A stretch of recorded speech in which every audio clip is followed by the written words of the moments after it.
সাফল্য। সংসারের প্রত্যেক মানুষ সফল হতে চান। একটু বোধবুদ্ধি আসার পরেই সে সাফল্যের পেছনে ছুটতে থাকেন, আজীবন এই সাফল্যের পিছনে ছুটতে থাকেন। কিন্তু এই যে সাফল্য, তা অর্জন কি করে করতে হয়? ব্যবহার দ্বারা, ছলনা দ্বারা, বল দ্বারা, অর্থের দ্বারা? দুর্ভাগ্যবশত সাফল্য এভাবে লাভ করা যায় না। সাফল্য তখন লাভ করবেন যখন আপনি অসফলতা থেকে শিক্ষা লাভ করবেন।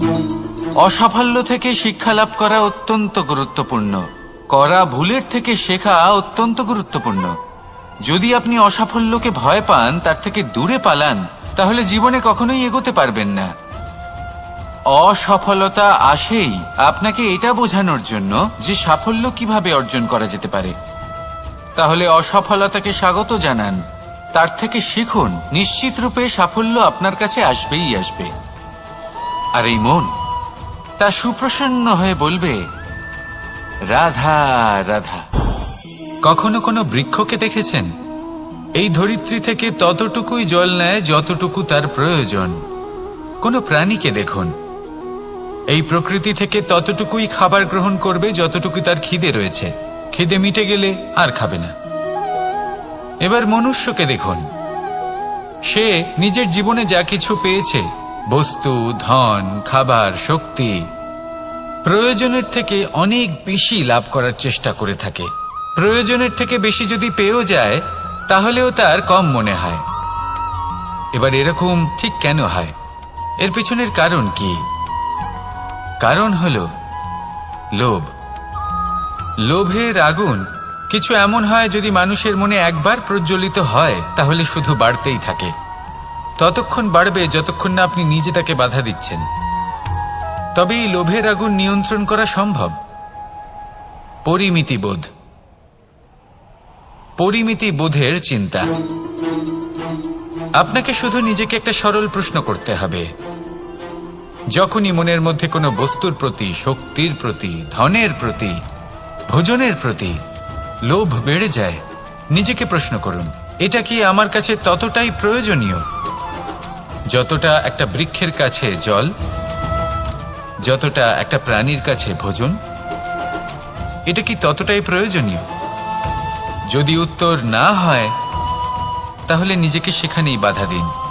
সেই ভাবনা সেখানেই ত্যাগ করুন, কারণ সেটাই হলো লোভ। ঠিক এইভাবেই প্রয়োজনীয়তার চিন্তা করে আস্তে আস্তে এই মন নির্লোভ হয়ে উঠবে। আর এই মন প্রসন্ন হয়ে বলবে, রাধা রাধা। এ হলো গোলাপ ফুল। একে আমরা সকলেই চিনি। সমগ্র সংসার ভালোবাসে এই পুষ্পকে। এই ফুল দেখতেও সুন্দর। সবথেকে বেশি গুরুত্বপূর্ণ কথা হলো এর সুগন্ধ, যা দূর দূরান্ত থেকে ব্যক্তিদেরকে আকৃষ্ট করে। এই সুন্দর পুষ্প একটু মন দিয়ে দেখলেই দেখা যায় এর নিচে কাঁটা রয়েছে। এই সংসার বলে, এ প্রকৃতির কেমন রচনা, এত কোমল পুষ্প, এটা কি তীক্ষ্ণ কাঁটা সহ প্রস্ফুটিত হয়? এটাই হলো জীবনের সত্য।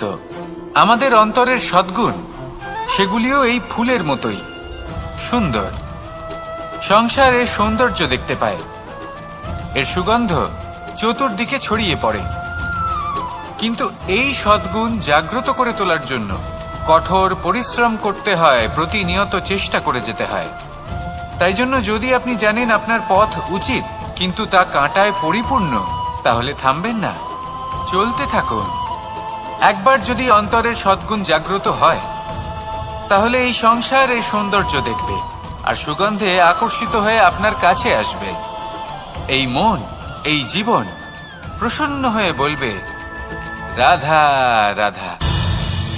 মানুষের এই জীবন, মানুষ জন্ম নেয়, একটা নির্দিষ্ট সময়ের পরে এই সংসার ত্যাগ করে চলেও যায়। এবার শুধু এটাই আবশ্যক নয় যে এই জীবনকালকে আপনি যাপন করবেন, শুধু এটাই গুরুত্বপূর্ণ নয়। আবশ্যক এবং গুরুত্বপূর্ণ হলো এটা যে এই জীবনকালে আপনি এমন কিছু করেন যাতে এই সংসারের মঙ্গল হয়, যাতে এই সংসার আপনাকে মনে রাখে, আপনার থেকে প্রেরিত হয়, আপনার মতো হতে চায়, প্রত্যেক বছর আপনার জন্মতিথির অপেক্ষা করে, এমনভাবে আপনার জন্মদিন পালন করে যাতে সেটা মহোৎসবের আকার ধারণ করে। এবার এই জন্মদিন এমনি এমনি মহোৎসবে পরিণত হয় না। তখন হয় না যখন কোনো ব্যক্তি রাজার রূপে বা কোনো গোয়ালার রূপে জন্মগ্রহণ করে। তখন পরিণত হয় যখন একজন মানুষ জন্মগ্রহণের পরে এই সংসারকে কোনো শিক্ষা দিয়ে যান, কিভাবে একজন মানুষ গোয়ালা থেকে রাজা হতে পারে, কিভাবে একজন মানুষ অসত্য থেকে সত্যের পথে চলতে শুরু করেন, অধর্ম থেকে ধর্মের পথে চালিত হতে পারেন, কিভাবে অন্ধকার থেকে প্রকাশের দিকে যেতে পারেন, কিভাবে নিজের আত্মাকে পরমাত্মার সাথে মিলিত করতে পারেন। তা সে রামনবমী হোক বা জন্মাষ্টমী হোক, তাদের জীবনের সাথে জড়িত প্রত্যেক মুহূর্ত একটা পরবের আকার ধারণ করে।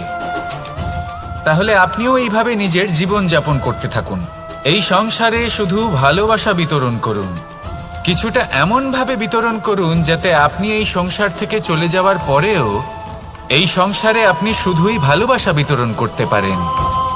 যদি আপনি এরকম করেন, সংসারকে প্রেরণা দেন, তাহলে আপনার জীবনও রাধা কৃষ্ণের প্রেমের মতোই অলৌকিক এবং দৈব হয়ে উঠবে।